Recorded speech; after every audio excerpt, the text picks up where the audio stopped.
Takshashila IAS academy. Aspire, enrol, achieve. നമ്മുടെ art and കൾച്ചറിൻ്റെ സിലബസിൽ വളരെയധികം പ്രാധാന്യം അർഹിക്കുന്ന ഒരു ടോപ്പിക്കാണ് പില്ലർ ആർക്കിടെക്ചർ. ഈ പില്ലർ ആർക്കിടെക്ചർ തന്നെ വളരെയധികം പ്രാധാന്യത്തോടു കൂടി നമ്മൾ ഈ ചിത്രമൊക്കെ വരച്ച് പഠിക്കേണ്ടതായിട്ടുള്ള ഒരു ഭാഗമാണ് ഈ മൗര്യൻ പില്ലർ ആർക്കിടെക്ചർ എന്ന് പറയുന്നത്. ഈ പില്ലർ ആർക്കിടെക്ചറിനെ കുറിച്ച് മൊത്തമായിട്ടും ഈ മൗര്യൻ പില്ലർ ആർക്കിടെക്ചർ അല്ലെങ്കിൽ അശോക സ്തംഭങ്ങളെക്കുറിച്ച് പ്രധാനമായിട്ടും നമ്മൾ ഈ ഒരു വീഡിയോയിൽ ഡിസ്കസ് ചെയ്യുന്നതായിരിക്കും. എൻ്റെ പേര് അലക്സ് അപ്പച്ചൻ. നമ്മൾ ഈ ഒരു വീഡിയോയെക്കുറിച്ചുള്ള കൂടുതലായിട്ടുള്ള ഡീറ്റെയിൽസ് അറിയണം. അതുപോലെ തന്നെ ഈ ഒരു വീഡിയോയുടെ സ്ലൈഡ് വേണം എന്നുണ്ടെങ്കിൽ നിങ്ങൾ ഡിസ്ക്രിപ്ഷനുള്ള ലിങ്ക് ഒന്ന് ക്ലിക്ക് ചെയ്ത് ഗൂഗിൾ ഫോം ഒന്ന് ഫിൽ ചെയ്താൽ മതിയാവും. നമ്മളുടെ സ്തംഭ എന്ന് പറയുന്ന പേരിലാണ് ഇന്ത്യൻ ആർക്കിടെക്ചറിൽ പില്ലർ ആർക്കിടെക്ചർ അറിയപ്പെടുന്നത്. നമുക്കറിയാം പില്ലർ അഥവാ തൂണ്. ഒരു തൂണ് എന്തിനെ സൂചിപ്പിക്കും അല്ലെങ്കിൽ എന്താണ് അതിൻ്റെ പർപ്പസ്? നമ്മുടെ വീടുകളിലൊക്കെ അല്ലെങ്കിൽ ഒരു കെട്ടിടങ്ങളിലൊക്കെ നമ്മൾ തൂണുകൾ വയ്ക്കുന്നത് താഴെയുള്ള ഒരു അടിസ്ഥാനത്തെ താങ്ങുന്നു, എന്നിട്ട് മുകളിലൊരു ഫ്ലോറിനെ താങ്ങുന്നു. ഈ രണ്ടിനെയും ബന്ധിപ്പിക്കുന്ന എന്താണോ അതാണ് നമ്മൾ ആർക്കിടെക്ചറിൽ പൊതുവായിട്ട് തൂണെന്ന് പറയുന്നത്. പക്ഷേ ഈ പില്ലർ കോളംസ് എന്ന് പറയുമ്പോൾ ഒരു ഫ്രീ സ്റ്റാൻഡിങ് ആയിട്ട് ഇങ്ങനെ വെറുതെ നിൽക്കുന്ന ഒരു ആർക്കിടെക്ചറാണെന്ന് കാണാൻ വേണ്ടി സാധിക്കും. അപ്പോൾ എന്തായിരിക്കും അതിൻ്റെ ഒരു ഉദ്ദേശം എന്നും കൂടെ നമ്മൾ മനസ്സിലാക്കണം. ഇന്ത്യയുടെ ഒരു ഫിലോസഫി അല്ലെങ്കിൽ റിലീജിയസ് ട്രഡീഷൻ അനുസരിച്ചിട്ട് പൃഥ്വിയെയും അതുപോലെ തന്നെ സ്വർഗത്തെയും ബന്ധിപ്പിക്കുന്ന എന്താണോ അതാണ് ഈ പറയുന്ന ഒരു സ്തംഭ എന്ന് പറയുന്നത്. ഇന്ത്യൻ റിലീജിയൻസിൻ്റെ പൊതുവായിട്ടുള്ള ഒരു ട്രഡീഷനിൽ ഈ ലോകത്തിൻ്റെ ഒരു ക്രിയേഷൻ അല്ലെങ്കിൽ പ്രപഞ്ചത്തിൻ്റെ ക്രിയേഷൻ്റെ ഒരു നടുക്കുണ്ടായിരുന്ന ആ ഒരു ആക്സിസ് ആണ് ഈ പറയുന്ന സ്തംഭം എന്നുള്ള ഒരു കോൺസെപ്റ്റും കൂടിയുണ്ട്. ഇതുമായിട്ട് ബന്ധപ്പെട്ട് നമുക്ക് പുരാണങ്ങളിലൊക്കെ നമുക്ക് ചില ഈ പറയുന്ന റെഫറൻസുകളൊക്കെ കാണാൻ വേണ്ടി സാധിക്കുന്നുണ്ട്. ചുരുക്കം പറഞ്ഞു കഴിഞ്ഞാൽ റിലീജിയസ് ആയിട്ടും അതേപോലെ തന്നെ പൊളിറ്റിക്കലായിട്ടുമുള്ള പ്രാധാന്യം ഈ സ്തംഭങ്ങൾ ഉയർത്തുന്നതുകൊണ്ടുണ്ട്. അതുകൊണ്ട് തന്നെ റിലീജിയസ് സിമ്പിൾസ് നമുക്ക് അവിടെ കാണാൻ വേണ്ടി സാധിക്കും. അതുപോലെ തന്നെ ഇൻസ്ക്രിപ്ഷൻസും നമുക്ക് രാജാവിൻ്റെ പ്രഖ്യാപനങ്ങൾ അങ്ങനെയുള്ള കാര്യങ്ങൾ നമുക്ക് കാണാൻ വേണ്ടി സാധിക്കും. ഏറ്റവും പ്രധാനമായിട്ട് നമുക്ക് അശോക ചക്രവർത്തിയുടെയാണ് കാണാൻ വേണ്ടി സാധിക്കുക. അപ്പോൾ പൊളിറ്റിക്കലായിട്ടും റിലീജിയനായിട്ടും ഒരേപോലെ തന്നെ പ്രാധാന്യമുണ്ട്. ഏറ്റവും പുരാതനമായ ചില റെഫറൻസുകളൊക്കെ നമ്മൾ നോക്കുകയാണെങ്കിൽ അഥർവവേദത്തിൽ നമുക്ക് ഇതിനെക്കുറിച്ചുള്ള പരാമർശങ്ങൾ, അതായത് ഒരു കോസ്മിക് ആയിട്ടുള്ള ഒരു ആക്സിസ് അല്ലെങ്കിൽ ഒരു സ്തംഭയെക്കുറിച്ചുള്ള ഒരു ചില കോൺസെപ്റ്റുകളൊക്കെ കാണാൻ വേണ്ടി സാധിക്കും. അതുപോലെ തന്നെ ജൈന ട്രഡീഷൻസിൽ ആദിപുരാണ പോലെയുള്ള ഗ്രന്ഥങ്ങളിലും ഒരു റിലീജിയസ് അല്ലെങ്കിൽ ഫിലോസഫിക്കലായിട്ടുള്ള ഒരു ചില എക്സ്പ്ലനേഷൻസ് ഒക്കെ നമുക്ക് കാണാൻ വേണ്ടി സാധിക്കും. നമുക്ക് ഈ സ്തംഭാസിനെ പ്രധാനമായിട്ട് 4 തരംതിരിക്കാം. ധ്വജസ്തംഭ, കീർത്തിസ്തംഭ, മനസ്തംഭ, അശോകസ്തംഭ. ഇതിൽ ധ്വജസ്തംഭ എന്ന് പറയുന്നത് നമുക്ക് ഈ പ്രധാനമായിട്ട് ഹിന്ദു ആരാധനാലയങ്ങളുമായിട്ട് ബന്ധപ്പെട്ടാണ് കാണുന്നത്. മറ്റ് പല ആരാധനാലയങ്ങളുമായിട്ട് ബന്ധപ്പെട്ട് നമ്മൾ കാണാറുണ്ട്. പ്രധാനമായിട്ട് ഈ ധ്വജം, അതായത് ഫ്ലാഗ് ഹോയിസ്റ്റ് ചെയ്യാൻ വേണ്ടിയിട്ട് ഉപയോഗിക്കുന്ന ഒരു പില്ലറാണ്. മുഖമണ്ഡപ എന്ന് പറയുന്ന ടെമ്പിൾ ആർക്കിടെക്ചറിൻ്റെ ഏറ്റവും ഫ്രണ്ടിൽ നിൽക്കുന്ന ആ മണ്ഡപ അകത്തോട്ട് കയറുന്ന ആ ഒരു കവാടത്തിനടുത്തായിട്ടാണ് ഈ പൊതുവായിട്ട് ഈ ധ്വജസ്തംഭാസ് കാണുന്നത്. ധ്വജസ്തംഭാസിന് തൊട്ടടുത്തായിട്ട് ചില ആർക്കിടെക്ചറായിട്ടുള്ള ചില ഫീച്ചേഴ്സൊക്കെ ഉണ്ട്. ബലിപീഠ, അതുപോലെ തന്നെ വാഹന, ഇതിൻ്റെയൊക്കെ ഇടയ്ക്കായിട്ടാണ് ഈ ധ്വജസ്തംഭയും കാണുന്നത്. ഒരു ക്ഷേത്രത്തിൻ്റെ അധികാരം അല്ലെങ്കിൽ ആ ക്ഷേത്രത്തിലെ ഡയറ്റിയുടെ ഒരു ഓട്ടോണമസ് ആയിട്ടുള്ള അധികാരം, ഇതിനെയൊക്കെയാണ് ഈ പറയുന്ന പതാകയിലും ഈ സ്തംഭയിലും ഒക്കെ സൂചിപ്പിക്കുന്നത്. ഇനി രണ്ടാമത്തെ കാറ്റഗറിയിലുള്ളത് കീർത്തിസ്തംഭയാണ്. ഒരു രാജാവിൻ്റെ ഒരു വിജയവുമായിട്ട് ബന്ധപ്പെട്ടിട്ട് സ്ഥാപിക്കുന്ന ഒരു സ്തംഭ, ഒരു വിജയത്തിൻ്റെ ഒരു പ്രതീകമായിട്ട് കൊമമറേറ്റ് ചെയ്യാൻ വേണ്ടിയിട്ട് ഉപയോഗിക്കുന്നതാണ്. നമുക്കൊരു ഉദാഹരണം പറയാൻ ചിറ്റഗോർ ഫോർട്ടിലുള്ള രണകുംഭ 15ാം നൂറ്റാണ്ടിൽ സ്ഥാപിച്ച വിജയസ്തംഭ ഇതിനൊരു ഉദാഹരണമാണ്. ഇനി മൂന്നാമത്തെ ഭാഗം എന്ന് പറയുന്നത് മനസ്തംഭയാണ്. ജൈന സ്തംഭങ്ങളാണ്. നമുക്ക് ഈ ജൈന ക്ഷേത്രങ്ങൾ, ജൈന സ്തൂപങ്ങൾ, ഇതിനോടൊക്കെ അടുത്തായിട്ട് ഇത്തരത്തിലുള്ള സ്തംഭാസ് ഉയർത്തിയിരിക്കുന്നതായിട്ട് കാണാൻ വേണ്ടി സാധിക്കും.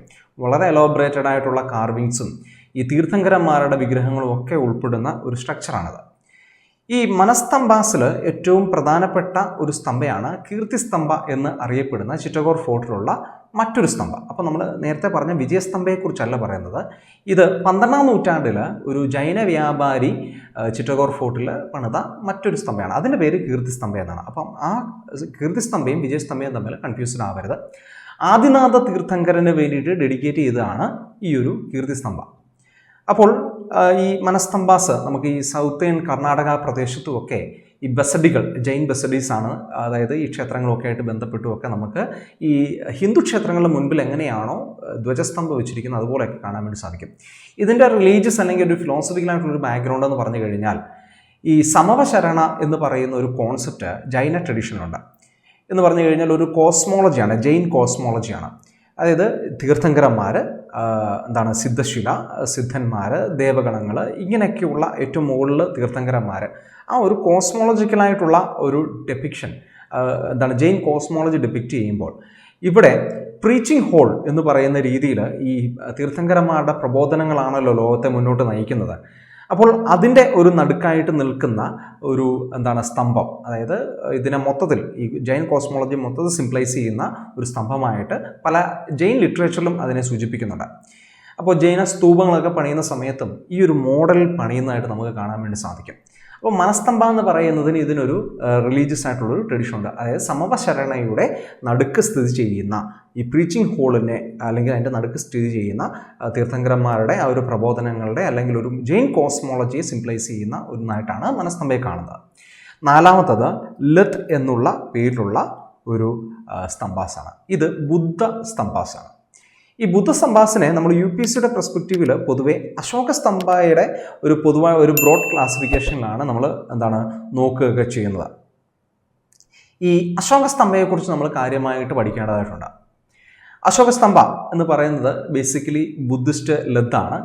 അതിൽ നമുക്ക് കാര്യമായിട്ടുള്ള ഒരു ആർക്കിടെക്ചറൽ ഫീച്ചേഴ്സ് മൗര്യ കാലഘട്ടം മുതൽ കാണാൻ വേണ്ടി സാധിക്കും.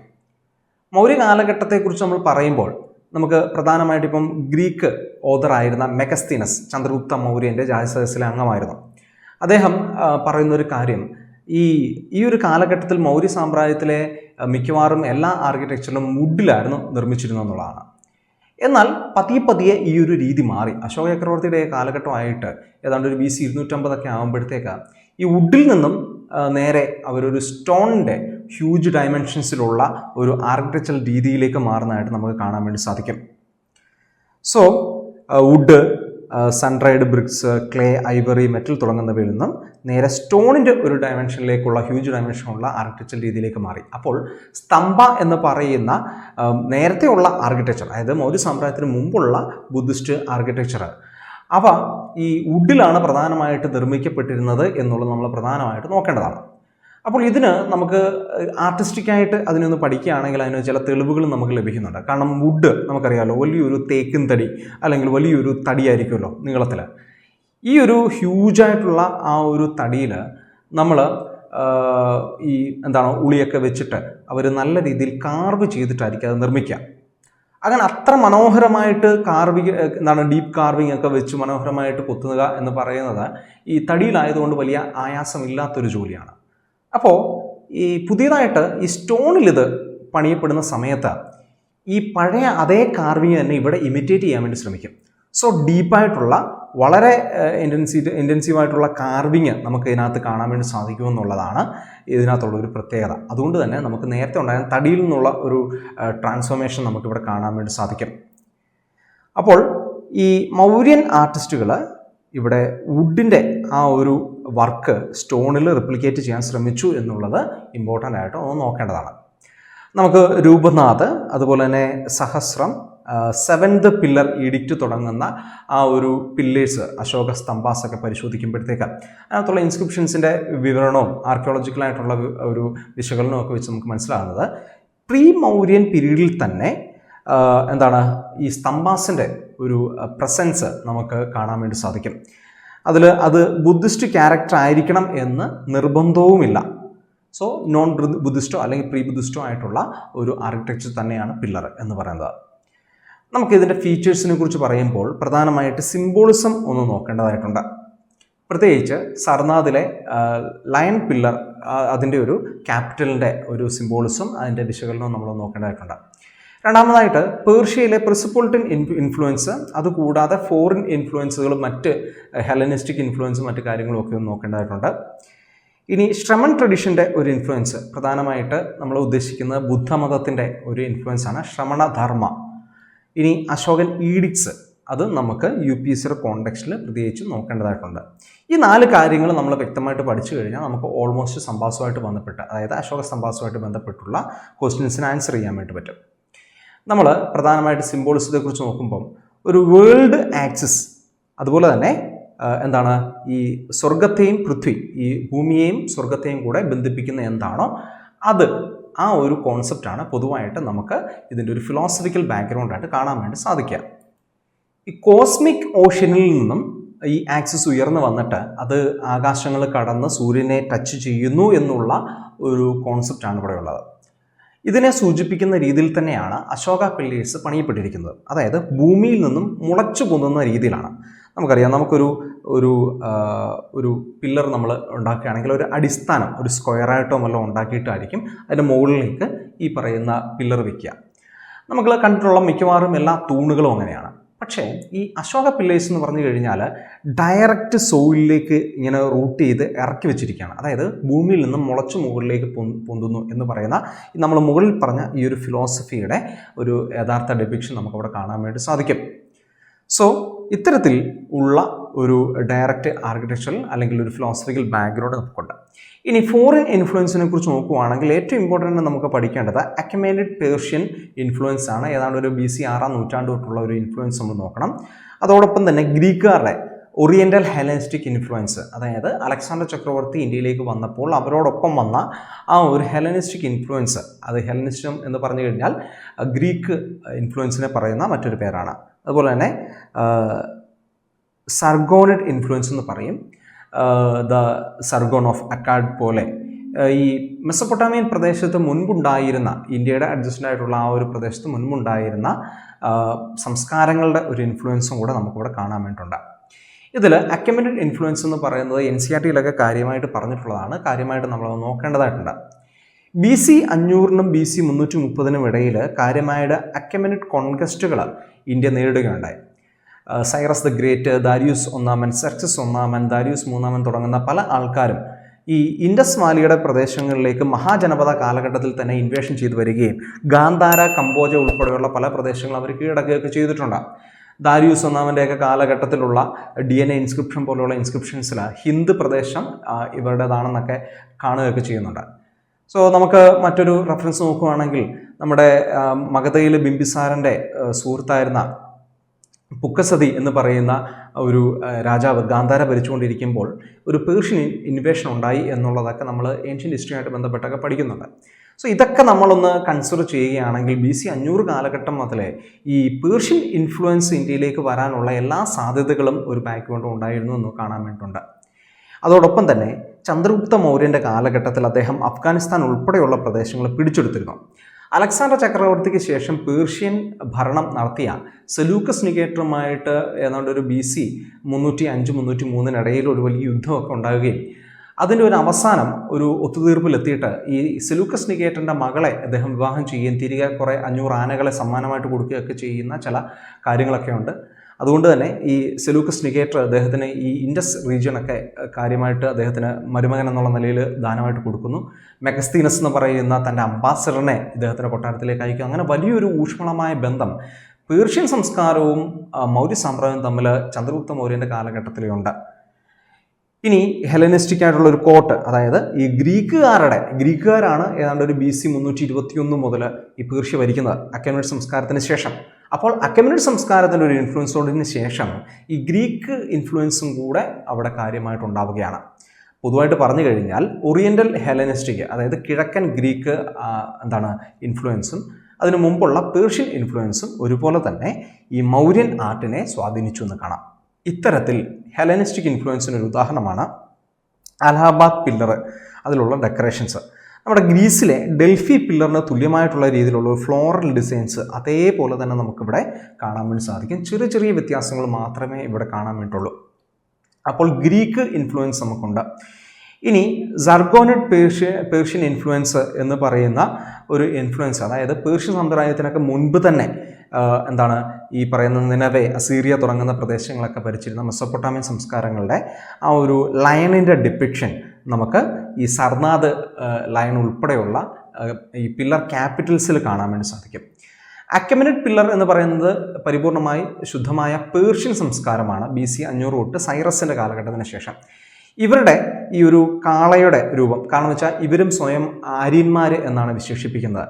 സോ ഈ ആര്യന്മാരുടെ ഒരു ഗ്രൂപ്പാണ് അവർ. ഈ പേർഷ്യൻ ആര്യൻസും ഇന്ത്യൻ വന്നിട്ടുള്ള വേദിക് ആര്യൻസും തമ്മിലുള്ള ഒരു സാംസ്കാരിക ബന്ധത്തെ സൂചിപ്പിക്കുന്ന പല കാര്യങ്ങളും കാണാം. ഈ കൗ, അതുപോലെ തന്നെ ബുള്ള്, ഇതിനെയൊക്കെ സൂചിപ്പിക്കുന്ന രീതിയിലുള്ള പല പ്രത്യേകതകളും നമുക്കിതുമായിട്ട് ബന്ധപ്പെടുത്തി കാണാൻ വേണ്ടി സാധിക്കും. ഇതിൽ ഈ അക്കമിനഡ് പില്ലർ കോളംസിൽ നമുക്കിതിൻ്റെ മുകളിൽ ക്യാപിറ്റൽ എന്ന് പറയുന്ന ഒരു സംഭവമുണ്ട്. ഈ ക്യാപിറ്റൽ നമ്മളുടെ ഇന്ത്യയിൽ മൗര്യ സാമ്രാജ്യത്തിൻ്റെ കീഴിലുണ്ടായിരുന്ന പില്ലർ ക്യാപിറ്റൽസിന് ഏതാണ്ട് സമാനമാണ്. അക്കമിനഡ് പില്ലറിൽ നിന്നും നമ്മൾ അഡോപ്റ്റ് ചെയ്തിട്ടുള്ളതാണ് ഇവയെന്നുള്ളതാണ് നമ്മൾ പൊതുവായിട്ട് വിശ്വസിക്കുന്നത്. ഇനി ഇതിനകത്ത് അക്കമിനഡ് പില്ലർ ഇൻഫ്ലുവൻസുമായിട്ട് പ്രത്യേകിച്ച് നമ്മളൊന്ന് നോക്കുകയാണെങ്കിൽ ഇതുമായിട്ടുള്ള ചില സിമിലാരിറ്റീസ് നമ്മൾ നോക്കേണ്ടതായിട്ടുണ്ട്. നമ്മളിവിടെ ഒരു എക്സാം പെർസ്പെക്റ്റീവിൽ ഇതിൻ്റെ സിമിലാരിറ്റീസ് നോക്കണം, വ്യത്യാസവും നോക്കണം. സിമിലാരിറ്റീസ് എന്ന് പറഞ്ഞു കഴിഞ്ഞാൽ ഈ അക്കമിനഡ് പേർഷ്യൻ പില്ലറുകളിൽ നമുക്ക് റോയൽ പ്രൊക്ലമേഷൻസ് കാണാൻ വേണ്ടി സാധിക്കും. ഇവിടെ പെർസപ്പോളിസ് എന്ന് പറയുന്ന ഇവരുടെ തലസ്ഥാന നഗരിയിലാണ് ഈ പറയുന്ന പില്ലറുകൾ സ്ഥാപിച്ചിരിക്കുന്നത്. അതുകൊണ്ട് തന്നെ പെർസപ്പോളിറ്റൻ ഇൻഫ്ലുവൻസ് എന്ന് വേണമെങ്കിൽ നമുക്കതിനെ വിളിക്കാൻ വേണ്ടി സാധിക്കും. ഈ റോയൽ പ്രൊക്ലമേഷൻസിൽ ഇപ്പം അശോക ചക്രവർത്തിയുടെ റോയൽ ഈഡിക്സിലുള്ള റോയൽ പ്രൊക്ലമേഷൻ ആയിക്കോട്ടെ, തേർഡ് പേഴ്സണിൽ ആരംഭിച്ചിട്ട് പിന്നീട് അത് ഫസ്റ്റ് പേഴ്സണിൽ വരുന്ന ഒരു സാഹിത്യ രീതി അല്ലെങ്കിൽ ഒരു ഭാഷാപരമായ പ്രത്യേകത നമുക്കവിടെ കാണാൻ വേണ്ടി സാധിക്കും. ഇനി നമ്മൾ നോക്കുമ്പോഴത്തേക്ക് കോമൺ സ്കൾപ്ചേഴ്സ് നമുക്ക് കാണാൻ വേണ്ടി സാധിക്കും. ഉദാഹരണത്തിന് ഒരു ബെല്ല് തിരിച്ചു വെക്കുന്നു, അല്ലെങ്കിൽ ലോട്ടസ് തിരിച്ചു വെക്കുന്നു തുടങ്ങുന്ന ഒരു മോട്ടീവ്സിൻ്റെ ഒരു രീതി കാണാൻ വേണ്ടി സാധിക്കും. അതുപോലെ തന്നെ ഏറ്റവും മുകളിൽ ക്യാപിറ്റൽ എന്ന് പറയുന്ന ഒരു ഭാഗമുണ്ട്. അവിടെ അനിമൽ മോട്ടീവ്സ് വെച്ചിരിക്കുന്നതും ഈ അക്കമിനഡ് പില്ലറുകളിൽ നിന്നും ബോറോ ചെയ്തിട്ടുള്ള ഒരു ഫീച്ചറാണ്. ഇനി നമുക്ക് ഡിഫറൻസുകൾ നോക്കാം. അക്കമിനഡ് പേർഷ്യൻ പില്ലറുകളിൽ അവർ ഈ പറയുന്ന പില്ലറുകൾ പണിയുന്നത് വിവിധ കല്ലുകൾ ഉപയോഗിച്ചിട്ടാണ്. സെഗ്മെൻറ്റ്സ് ആയിട്ട് പല കല്ലുകൾ അടുക്കി വെച്ചിട്ടാണ് അത് പണിയുന്നത്. അതേ സമയത്ത് മൗര്യൻ ആർക്കിടെക്ചറിൽ മോണോലിത്തിക് കല്ലാണ്, ഒറ്റ കല്ലാണ്, വളരെ ഹ്യൂജായിട്ടുള്ള ഒരു ജിഗാൻറ്റിക് ആയിട്ടുള്ള സ്ട്രക്ചറായിട്ട് ഒറ്റ കല്ലെടുത്ത് അത് പോളിഷ് ചെയ്ത് റെഡിയാക്കി വെക്കുന്നു. നമുക്കറിയാം അതിൻ്റെ ഒരു കാരണവും ഞാൻ നേരത്തെ പറഞ്ഞിരുന്നു. അതായത് ഈ വുഡിൻ്റെ ഒരു ട്രഡീഷനിൽ നിന്നും ഒരു ട്രാൻസ്ഫോർമേഷൻ ആണെന്നുള്ളത് നമുക്ക് കാണാൻ വേണ്ടിയിട്ടുണ്ട്. ഇനി ഫ്ലറ്റഡ് ആയിട്ടുള്ള സർഫേസാണ് അക്കമിനഡിൽ, വളരെ സ്മൂത്ത് ആയിട്ടുള്ള സർഫേസാണ് മൗര്യൻ ആർക്കിടെക്ചറിൽ അവരുടെ സ്കൾപ്ചേഴ്സ് ആയിക്കോട്ടെ ഭയങ്കര സ്മൂത്തായിട്ടുള്ള കാര്യങ്ങളാണ്. ഇപ്പോൾ ദദർഗഞ്ച് യക്ഷിണി ആയിക്കോട്ടെ, അവരുടെ സ്കൾപ്ചേഴ്സിലൊക്കെ നമുക്ക് ഈ ഒരു ഫീച്ചർ കാണാൻ വേണ്ടി സാധിക്കും. ഇനി സപ്പോർട്ടിംഗ് സ്ട്രക്ചേഴ്സ് ഉണ്ട്. അതായത് നമ്മളിപ്പം ഇങ്ങനെ ഒരു സപ്പോർട്ടിംഗ് സ്ട്രക്ചർ വെച്ചിട്ട് അതിൻ്റെ മുകളിലേക്ക് ഇങ്ങനെ പണിയുന്ന ഒരു രീതി, ആ മുകളിലും ഇതേപോലെ ഒരു സപ്പോർട്ടിംഗ് സ്ട്രക്ചർ കാണും. പക്ഷേ നമ്മൾ ഇതിൻ്റെ ഒരു ഫിലോസഫിക്കൽ ബാക്ക്ഗ്രൗണ്ട് പറഞ്ഞിരുന്നു. അത് ബേസ് ചെയ്തിട്ട് ഈ ഭൂമിയിൽ നിന്ന് മുളച്ചു വരുന്ന രീതിയിൽ വളരെ ഫ്രീ സ്റ്റാൻഡിങ് ആയിട്ടാണ് ഈ ഒരു സാധനം നമ്മുടെ ഇന്ത്യയിൽ മൗര്യ സാമ്രാജ്യത്തിൽ പണിതിരിക്കുന്നത്. ഇനി നമുക്ക് ഇന്ത്യയിലെ അശോക പില്ലേഴ്സ് അല്ലെങ്കിൽ മൗര്യൻ പില്ലേഴ്സിൻ്റെ സ്ട്രക്ചേഴ്സിനെ കുറിച്ച് നോക്കാം. നമുക്ക് പ്രധാനമായിട്ട് ഇതിനെ 4ആയിട്ട് തരംതിരിക്കാം. ഷാഫ്റ്റ്, ക്യാപിറ്റൽ, അബാക്കസ് ആൻഡ് നമുക്ക് ക്യാപിറ്റൽ ഫിഗർ. അപ്പോൾ ഇതിൽ നമുക്ക് പ്രധാനമായിട്ട് നോക്കുമ്പോഴത്തേക്ക് ഇതിൻ്റെ മോണോലിത്തിക് ആയിട്ടുള്ള ഒറ്റ കല്ലിൻ്റെ ആ ഒരു വലിയ ഷാഫ്റ്റാണ്, അതിൻ്റെ ഒരു തൂണാണ് നമ്മൾ ഈ ഷാഫ്റ്റ് എന്ന് പറയുക. ഇനി ക്യാപിറ്റൽ എന്ന് പറയുമ്പോഴത്തേക്ക് ഒരു ലോട്ടസ് ഷേപ്പ്ഡ് അല്ലെങ്കിൽ ബെൽ ഷേപ്പ്ഡ് ആയിട്ടുള്ള കമിഴ്ത്തി വെച്ചിരിക്കുന്ന രീതിയിൽ നമ്മുടെ അക്കമിനഡ് പില്ലറുകളിൽ നിന്ന് നമ്മൾ സ്വീകരിച്ചിരിക്കുന്ന ഈ ഒരു രീതി ഈ ക്യാപിറ്റലിൽ കാണാൻ വേണ്ടി സാധിക്കും. ഇനി അബാക്കസ് എന്ന് പറയുമ്പോൾ അതിൻ്റെ മുകളിൽ സർക്കിള് അല്ലെങ്കിൽ റെക്റ്റാങ്കുലർ ബേസ് ആയിട്ട് ഈ ഒരു അനിമൽ മോട്ടീവിന് താഴെയായിട്ടുള്ള ഈ ഒരു സാധനമാണ് അബാക്കസ് എന്ന് പറയുന്നത്. ഇനി ക്യാപിറ്റൽ ഫിഗർ എന്ന് പറയുന്ന ഒരു ഫിഗർ ഉണ്ടാവും. അത് ക്യാപിറ്റലിന് മുകളിലുള്ള ഒരു ഫിഗർ ഈ രാജാവിൻ്റെ ഒരു എംബ്ലോ അല്ലെങ്കിൽ അവരുടെ ഒരു ഫിലോസഫിക്കലായിട്ടുള്ള എംബ്ലോ, റിലീജിയസ് ആയിട്ടുള്ള എംബ്ലോ ഒക്കെ ബേസ് ചെയ്തിട്ടുള്ള ഒരു ഫിഗർ ആയിരിക്കും. ബുള്ള്, ലയണ്, എലിഫൻറ്റ്, നമ്മൾ അതിൻ്റെ ഒരു ഉദാഹരണമാണ്. അക്കമിനഡ് രീതിയിൽ നിന്നും ഈ പറയുന്ന അനിമൽ മോട്ടീവ്സ് ഒക്കെ എടുത്തു, ഉദാഹരണത്തിന് ബുള്ള് എടുത്തു എന്നൊക്കെ നമ്മൾ പറയുന്നത് ഇതാണ്. അപ്പോൾ അബാക്കസിന് മുകളിലായിട്ട് ഇത് സ്ഥാപിച്ചിരിക്കുന്നു. നമുക്ക് അനിമൽ, അബാക്കസ്, ബേസ് ഇത്രയും കാണാം. ഇതിൻ്റെ താഴേക്ക് ഷാഫ്റ്റും നമുക്ക് കാണാൻ വേണ്ടി സാധിക്കും. ഇനി നമ്മൾ ഏറ്റവും ഇമ്പോർട്ടൻ്റ് ആയിട്ട് നമ്മുടെ UPSCയുടെ പെർസ്പെക്റ്റീവ് പഠിക്കുന്നതാണ് ലയൺ ക്യാപിറ്റൽ എന്ന് പറയുന്നത്. നമ്മുടെ സർനാഥിൽ അശോക ചക്രവർത്തി സ്ഥാപിച്ചതാണ് ഈ ഒരു ലയൺ ക്യാപിറ്റൽ. ഈ ഒരു സ്തംഭം അദ്ദേഹം സ്ഥാപിക്കുന്നതിന് ഒരു കാരണമുണ്ട്. കാരണം സർനാഥിലാണ് സിദ്ധാർത്ഥ ഗൗതമ ബുദ്ധൻ ആദ്യമായിട്ട് തൻ്റെ സെർമൺ പ്രീച്ച് ചെയ്യുന്നത്. അപ്പോൾ ഫസ്റ്റ് സെർമൺ എന്നുള്ള അർത്ഥത്തിൽ മഹാചക്രപ്രവർത്തന അതിൻ്റെ ഭാഗമായിട്ട് അദ്ദേഹത്തിൻ്റെ ഒരു ധമ്മയാത്രയുടെ ഭാഗമായിട്ട് ഇത് സന്ദർശിക്കുകയും ഇവിടെ ഒരു സ്തംഭം സ്ഥാപിക്കുകയും ചെയ്തു. ഇതിന് മുകളിലുള്ള പില്ലറാണ് ഈ സർനാഥ് ലയൺ ക്യാപിറ്റൽ. ആധുനിക ഇന്ത്യയുടെ നാഷണൽ എംബ്ലമായിട്ട് സ്വീകരിച്ചിരിക്കുന്നത് ഈ ഒരു ഒരു ക്യാപിറ്റൽ ഫിഗറാണ്. ഇവിടെ നമുക്ക് the finest examples of Mauryan sculpture എന്ന് വേണമെങ്കിൽ ഇതിനെ സൂചിപ്പിക്കാം. BC 250 അത് അശോക ചക്രവർത്തിയാണ് ഇത് കമ്മീഷൻ ചെയ്യുന്നത്. പോളിഷ്ഡ് സാൻഡ്സ്റ്റോൺ ആണ് ഉപയോഗിച്ചിരിക്കുന്നത്. ഇതിൻ്റെ ഒരു പ്രത്യേകത ഞാൻ നേരത്തെ പറഞ്ഞ പോലെ ഹൈലി പോളിഷ്ഡ് ആയിട്ടുള്ള സർഫേസ് ആണ്. ഇത് നമുക്ക് മൗര്യ സാമ്രാജ്യത്തിൻ്റെ പൊതുവായിട്ടുള്ള സ്കൾപ്ചർ ട്രഡീഷൻസിലെല്ലാം കാണുന്ന ഒരു കാര്യമാണെന്ന് നമ്മൾ പ്രത്യേകിച്ച് ഒന്ന് നോക്കണം. ഇവിടെ നമുക്ക് സർനാഥ് മ്യൂസിയത്തിലാണ് ഇപ്പം ഇത് സ്ഥിതി ചെയ്യുന്നത്. ഇതിൻ്റെ ചില ഭാഗങ്ങളൊക്കെ തകർന്നു പോയി. ഷാഫ്റ്റ് എന്ന് പറയുന്ന സാധനമില്ല. മുകളിലൊരു ക്രൗണിങ് ഭാഗം ഉണ്ടായിരുന്നു, അത് നമുക്കിപ്പോൾ കാണാൻ വേണ്ടി സാധിക്കത്തില്ല. ഇതിൻ്റെ റിലീജിയസ് ആയിട്ടുള്ള പ്രത്യേകത ഇറ്റ് ഇസ് എ മഹാചക്ര പ്രവർത്തന, അതായത് ബുദ്ധൻ്റെ ഏറ്റവും ഇമ്പോർട്ടൻ്റ് ആയിട്ടുള്ള ഒരു ഇവൻ്റാണ്. ഈ അദ്ദേഹത്തിൻ്റെ ആദ്യത്തെ ഫസ്റ്റ് സെർമൺ അത് ഇങ്ങനൊരു കാര്യമാണ്. ഇനി ഇതിൻ്റെ സ്ട്രക്ചർ നമ്മൾ നോക്കുകയാണെങ്കിൽ ഇതിൻ്റെ ഷാഫ്റ്റ് ഉണ്ട്, അത് തകർന്നു പോയി. ഇനി ഇതിൻ്റെ ഒരു ലോട്ടസ് ബേസ് ബെല്ലുണ്ട്, അത് നമ്മൾ ഈ കാണുന്നതാണ് ഈ ഒരു ലോട്ടസ് ബേസ് ബെല്ല്. ഇനിയുള്ളത് ഡ്രം, ആ ഒരു അബാക്കസ് ആണ്. അതിൽ 4 അനിമൽസിനെ ക്ലോക്ക് വൈസിൽ അത് ഡിപ്പിക്റ്റ് ചെയ്തിരിക്കുന്നു. അതോടൊപ്പം തന്നെ 4 ലയൺസ് 4 ദിശകളിലായിട്ട് കാർഡിനൽ ഡയറക്ഷനിൽ നിൽക്കുന്നു. അതിൻ്റെ ഓരോന്നിനും താഴെ നമുക്ക് അശോക സ്തംഭം കാണാം. ധർമ്മചക്ര പ്രവർത്തന എന്നുള്ളത് സൂചിപ്പിക്കുന്നതാണ്. ഇനി ഒരു ക്രൗണിങ് പാർട്ട് ഉണ്ടായിരുന്നു. ഇവിടെ ഒരു വലിയ രീതിയിൽ ഇങ്ങനൊരു വലിയൊരു ക്രൗണിങ് പാർട്ടാണ്. അത് ഇപ്പോൾ തകർന്നു പോയി. അത് ഒരു ബ്രോക്കൺ ആയതുകൊണ്ട് അത് മാറ്റി വെച്ചിരിക്കുകയാണ്. അപ്പം ഈ ഒരു കണ്ടെടുക്കപ്പെട്ട ഈ ഒരു ഭാഗം മാത്രമാണ് നമ്മുടെ നാഷണൽ എംബ്ലമായിട്ട് നമ്മൾ സ്വീകരിച്ചിരിക്കുന്നത്. ഇതിൻ്റെ ഒരു സ്ട്രക്ചർ, അതിൻ്റെ ഒരു ഫിലോസഫിയും കൂടെ നമുക്ക് ബേസിക്കായിട്ട് കുറച്ച് കാര്യങ്ങളൊക്കെ ഒന്ന് നോക്കിയിരിക്കുന്നത് വളരെ നന്നായിരിക്കും. ഇതിൽ ലയൺസ് 4 ദിശകളിലേക്കും ബാക്ക് ടു ബാക്ക് ആയിട്ട് സർക്കുലർ അബാക്കസിന് മുകളിൽ നിൽക്കുന്നു. ഒരു മാഗ്നിഫിസൻ്റ് ആയിട്ടുള്ള വളരെ ശൗര്യം ഏറിയ ഒരു റിയലിസ്റ്റിക് ആയിട്ടുള്ള, റിയലിസം എന്ന് പറഞ്ഞു കഴിഞ്ഞാൽ യഥാർത്ഥത്തിൽ കാണുന്ന രീതിയിലുള്ള ഒരു പ്രതീതി നമുക്കവിടെ ലഭിക്കുന്നുണ്ട്. വളരെ കേളിയായിട്ടുള്ള മെയിൻസ് വളരെ സൂക്ഷ്മമായിട്ട് തന്നെ അത് കാർവ് ചെയ്തെടുത്തിട്ടുണ്ട്. വളരെ വോളിംസ് ആണ്, അതിൻ്റെ മസിൽസും അതിൻ്റെ ശരീരമൊക്കെ വളരെയധികം വോളിംസ് ആയിട്ടാണ് ഉണ്ടാക്കിയിരിക്കുന്നത്. ഇവിടെ ഈ വലിയ രീതിയിലുള്ള മസിൽസൊക്കെ വെച്ചിട്ട് ഈ ലയൺസ് ബ്രെത്ത് പിടിച്ചെടുത്ത്, ശ്വാസം പിടിച്ചെടുത്ത് നിൽക്കുന്ന, എന്നാൽ അലറാൻ അല്ലെങ്കിൽ കടിച്ചു കീറാൻ വെമ്പുന്ന ഒരു രീതിയാണ്. അതായത് ഫിലോസഫിക്കലായിട്ട് നോക്കുകയാണെങ്കിൽ എനിക്ക് നിന്നെ വേണമെങ്കിൽ നിലംപരിശാക്കാം, പക്ഷേ ഞാനത് ചെയ്യുന്നില്ല, ഞാൻ സമാധാനത്തിൽ നിൽക്കുന്നു എന്നുള്ള ഒരു ബുദ്ധ കോൺസെപ്റ്റ് നമുക്കവിടെ കാണാൻ വേണ്ടി സാധിക്കും. ഇതിൻ്റെ താഴെ 24 അരക്കാലുകളുള്ള ഒരു 4 ഡയറക്ഷനിലും നമുക്ക് അബാക്കസിൽ ഇതിൻ്റെ ചക്രാസ് കാണാം. അതായത് ഭൂമിയുടെ 4 ദിശകളിലും ബുദ്ധൻ്റെ ആ ഒരു പ്രബോധനങ്ങൾ പോകുന്നു എന്നുള്ള ഒരു കോൺസെപ്റ്റാണ്. നമുക്ക് ആ ഒരു 24 സ്പോക്സ് ഉള്ള ആ ഒരു ചിഹ്നം തന്നെയാണ്, അല്ലെങ്കിൽ ആ വീല് തന്നെയാണ് നമ്മൾ ഇന്ത്യൻ ഫ്ലാഗിൻ്റെ അതിൻ്റെ നടുക്ക് നമ്മൾ വെച്ചിരിക്കുന്നത്. സോ ധർമ്മചക്ര പ്രവർത്തനയുടെ ഒരു പ്രധാനപ്പെട്ട ഒരു കോൺസെപ്റ്റാണ് നമുക്ക് കാണാൻ സാധിക്കും. സോ അശോക ധമ്മ, അല്ലെങ്കിൽ ബുദ്ധൻ്റെ ആ ഒരു ധമ്മയുടെ ഒരു മൊറാലിറ്റിയുടെ ഒരു പ്രൊപ്പഗേഷൻ എന്നുള്ള രീതിയിൽ നമുക്കത് കാണാൻ വേണ്ടി സാധിക്കും. നമുക്ക് അബാക്കസിലുള്ള പ്രധാനപ്പെട്ട animals bull, horse, elephant, lion എന്നിവയാണ്. പ്രധാനമായിട്ട് സിദ്ധാർത്ഥ ഗൗതമ ബുദ്ധൻ്റെ ജീവിതത്തിലെ ലൈഫ് ഈവൻസിനെ സൂചിപ്പിക്കുന്ന പ്രധാനപ്പെട്ട ചില സിമ്പിൾസായിട്ട് നമുക്കതിനെ മനസ്സിലാക്കാൻ വേണ്ടി സാധിക്കും. അതുപോലെ തന്നെ ബുദ്ധിസ്റ്റ് ഫിലോസഫികൾ നമുക്കവിടെ മനസ്സിലാക്കാൻ വേണ്ടിയിട്ടുണ്ട്. ഇനി ലോട്ടസ് ഇൻവെർട്ടഡ് ആയിട്ട് നമുക്ക് അതിൽ കാണാൻ വേണ്ടി സാധിക്കും. ഇത്തരം കാര്യങ്ങളാണ് അതിൻ്റെ ആർട്ടിസ്റ്റിക്കായിട്ടും മറ്റുള്ള അതിൻ്റെ ഒരു പ്രത്യേകതകൾ എന്ന് പറയുന്നത്. ഇനി നമുക്കതിൻ്റെ ഈ അശോക പില്ലറുകളുടെ പൊതുവായിട്ടുള്ള ലൊക്കേഷൻസ് ഒന്ന് നോക്കി വെക്കേണ്ടതായിട്ടാണ്. അത് നമുക്ക് ഒരു മോഡേൺ ജോഗ്രഫിക്കൽ ലൊക്കേഷനുമായിട്ട് ബന്ധപ്പെടുത്തി വേണം നിങ്ങൾ പഠിക്കാൻ വേണ്ടിയിട്ട്. തോപ്പ കലാൻ, മീററ്റ്, സംഗിസ, നിഗാലി സാഗർ, സർനാഥ് സാജി, ലൗറിയ നന്ദങ്കർ, ലൗറിയ ററാജ്, വൈശാലി, രാംപൂർവ, അലഹബാദ്, റുമന്തൈ തുടങ്ങുന്നവയൊക്കെയാണ് ഏറ്റവും ഇമ്പോർട്ടൻ്റ് ഉള്ളത്. റുമന്തൈ തന്നെയാണ് ലുംബിനി ഇൻസ്ക്രിപ്ഷൻ പില്ലറുകളുമായിട്ട് അസോസിയേറ്റ് ചെയ്ത് വരുന്നത്. സോ ഇത്രയും പ്രധാനപ്പെട്ട ചില പില്ലറുകളാണ് നമുക്കുള്ളത്.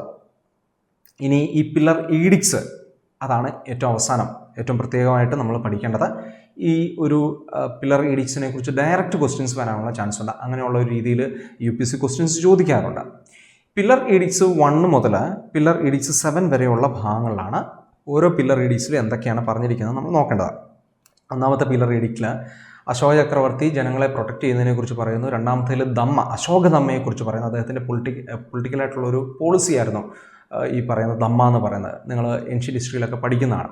അതുപോലെ തന്നെ പില്ലർ ഈഡിക്റ്റ് 3 നമുക്ക് cruelty, sin, hardness, pride, anger തുടങ്ങുന്ന പല വിഷയങ്ങളെക്കുറിച്ചുള്ള അത് എങ്ങനെയൊക്കെ ഒഴിവാക്കണം എന്നുള്ളതിനെക്കുറിച്ചുള്ള ഒരു സാരോപദേശമാണ്. പില്ലർസ് 4 എന്ന് പറയുന്നത് നമുക്ക് അവരുടെ ഒരു അശോകൻ അല്ലെങ്കിൽ മൗര്യൻ അഡ്മിനിസ്ട്രേഷനെ അതിലേക്ക് വെളിച്ചം വീശുന്ന ഒരു കാര്യമാണ്.